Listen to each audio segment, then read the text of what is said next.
That was a nice ride. I'm hoping I enjoyed as much as we did. It's not easy to get out of that and do this. I'm still in that. So, I'm from the class of 1974.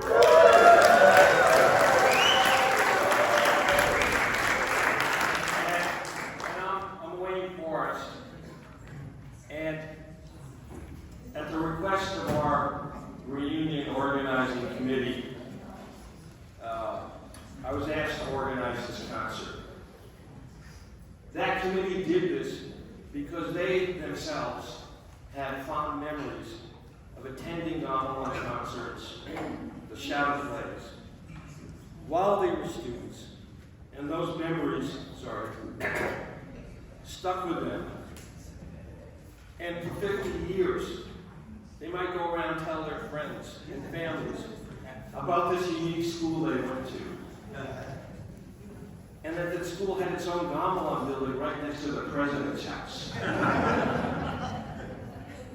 And they talked about the tradition of our concerts and the wine, the shadow theater. And that committee knows the same is true for those of you who are here today, many of them from our class.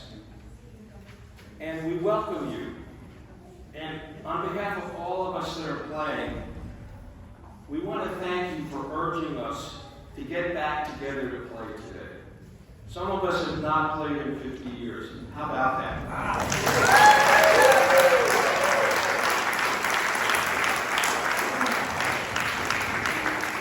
And on one rehearsal, they did what we just released.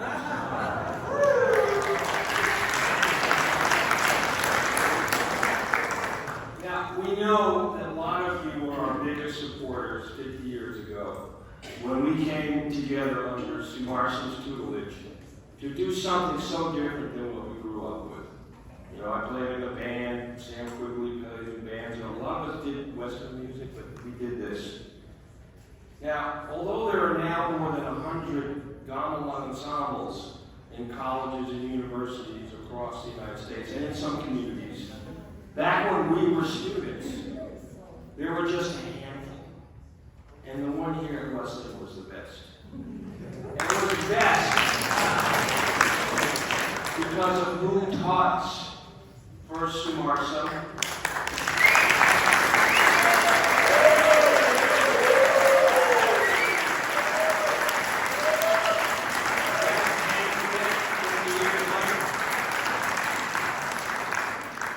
And then a few years later, Harjito.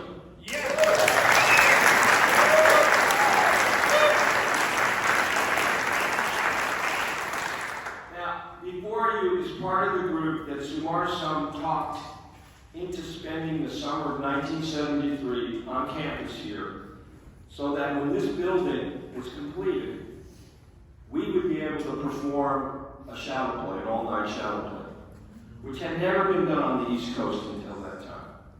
So we all took jobs during the day, and every evening we gathered in a converted one-room market on Pine Street, which is what housed the Gamelan until this building was built.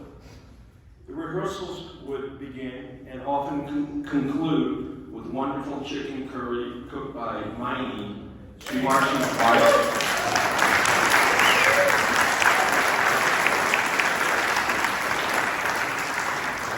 Sometimes we'd take a break from learning Wayang to do maybe some dance, and she would come and dance because she was such an amazing dancer and taught here for many years. And after those rehearsals and the chicken, we might go to Miller's Pond and swim. So I remember that. So Sumarsam was never compensated for this, nor did we enroll in a summer class. It just happened. And he met our youthful enthusiasm with his own. After that first Wayang in this building, Professor of Anthropology and Music, David McAllister, invited all of us to his home in Portland across the river. And as the sun came up, we were relaxing in his Navajo sweat lodge. Because he had done, research on the Navajo, and he built a sweat lodge in his home. It was a teepee with a sauna in it. It's incredible for me to think about this now, but that was Wesleyan back at that time.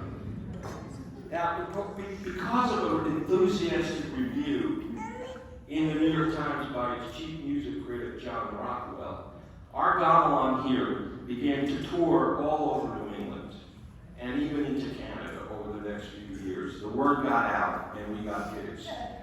We had crates built for the instruments. They got us buses, and they were great bus rides, you know, hours and hours playing, talking, smoking, whatever we did.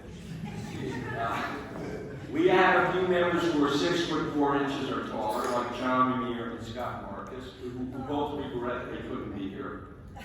And our group troubled the university, and maybe our parents, because many of us stayed a year after graduation to continue the trip. It was so intoxicating what we were doing, we just couldn't give it up. Now, one parent of one of our members said, "When are you going to stop banging on those pots and pans?"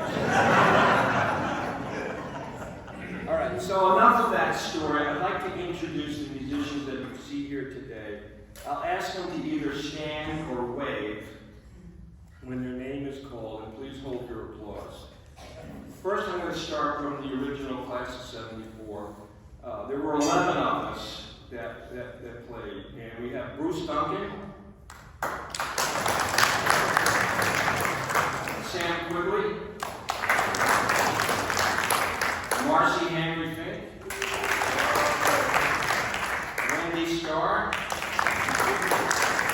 Pearson, and Javanese and yours truly. About a year after, we adopted a Hampshire transfer student named Marc Perlman. Marc graduated from Hampshire and ended up being here and getting a PhD here, and now has been a leader in ethnomusicology since that time. We also have some gamelan members who were Wesleyan grads, but they didn't play gamelan when they were here. They were studying dance with Maeni. And they are from the class of '78, Carla Scheele. And from the class of '77, Rudden. Now, in the early 1980s, Marc and a few others started a group in New York, a gamelan group, which is still going. And Leslie and Carla enthusiastically joined it and have been playing with it ever since. And that group is probably one of the best of the community groups in the United States, and it's led by Harjito. And by the way, if you're in New York City and you want to play, they do welcome new members, right? Yeah. Yeah, see? Yeah, okay. Now, we also have 3 former graduate students who live in Midtown, or 2, really, one couldn't come. And I want to first acknowledge Jennifer Hadley and Joseph Getter. And they've been in this group, the community-based, the advanced community group of the Wesleyan Gamelan. They've been in for years. And we couldn't do this concert without their participation.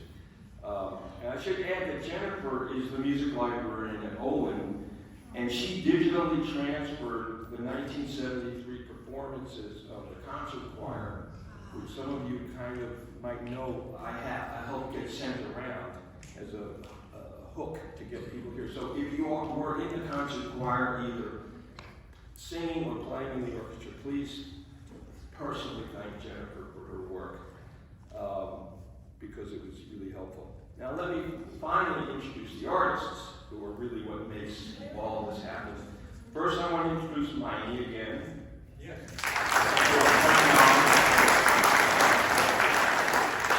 She's been retired for a few years as the artist-in-resident in Javanese dance. And I think those of you who were here in the 70s saw her in her prime. She had such a wonderful variety of roles, and her performances set a really high bar. Denni Harjito has been singing the female vocal parts with the gamelan for many, many years. Denni.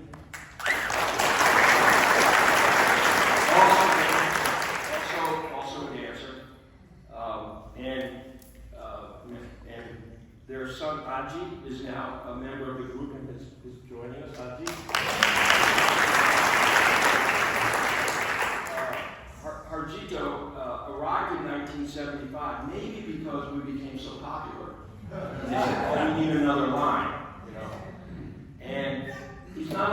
taught several generations of ethnomusicology graduate students and undergraduates. He's run groups all over the United States and the world. He's tirelessly taught workshops. And some of the groups are at Brown, at Smith, Tufts, Cornell, Yale, Earlton, Grinnell, just to name a few. He's also written over 100 gamelan compositions in traditional and a hybrid style. So you might have a gamelan with a bagpipe. Unbelievable. And then finally, I want to talk a little bit about Sumarsam, who was for many of us our first teacher, and he was the Dalang, the puppeteer, the amazing performer, who John Rockwell wrote about. John Rockwell was just expressing what was, at the time, so original, and now, 50 years later, there are violins all over the place. Now, he started out here as really an artist, but he became a scholar, and he is a world-renowned scholar of his own culture's music. And he's just published, or he's about to publish a book from Wesleyan Press. You might see on the music stands here some advance notice about it, so any of you might be interested in it. It's called The In-Between in Javanese Performing Arts. Take one of the cards, and when it's published later in the fall, you'll be able to get it. In 2017, the Indonesian government recognized him as a world-class professor, brought him to a special ceremony in Indonesia. So, it's not just his performance and his ability as a teacher that's inspired all this, but now his intimate knowledge. Sam Quigley, my partner in crime, talked very movingly this afternoon about a concept called inner melody. So this first piece that you heard is in the loud style of gamelan. The next piece we're going to play is the soft style. And it features more of the instruments in the front row.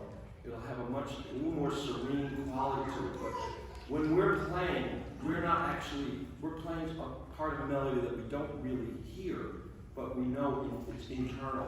And that's the inner melody, which was not easy for us to understand. We're still trying to understand it. But what Sam said was so eloquent is it's a kind of a metaphor that's he's been able to utilize in many of us in his life. We wouldn't have known about that for the scholarship and the teaching of Sumarsam. And of course, some of you who attended Wyatt is known for his wry sense of humor, the joke scenes, his back and forth with the audience. So again, that's the final thing I'm going to say. We have two more pieces that we're going to play. Hopefully, we'll be able to get out of here by 5 o'clock so we can have the class picture. So again, sit back and enjoy the rest of the program. If you have questions, come up to one of us later. Thank you.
Thank you very, very much. But the Gamelan has always been special to Wesleyan, so I'm glad we had an opportunity to experience it once again. So for the members of the class of 1974, we are having our class photo right now on the steps of North College. So if we can make our way over there, we will all have a fantastic class photo. Thank you, and again, thank you, members of the Gamelan.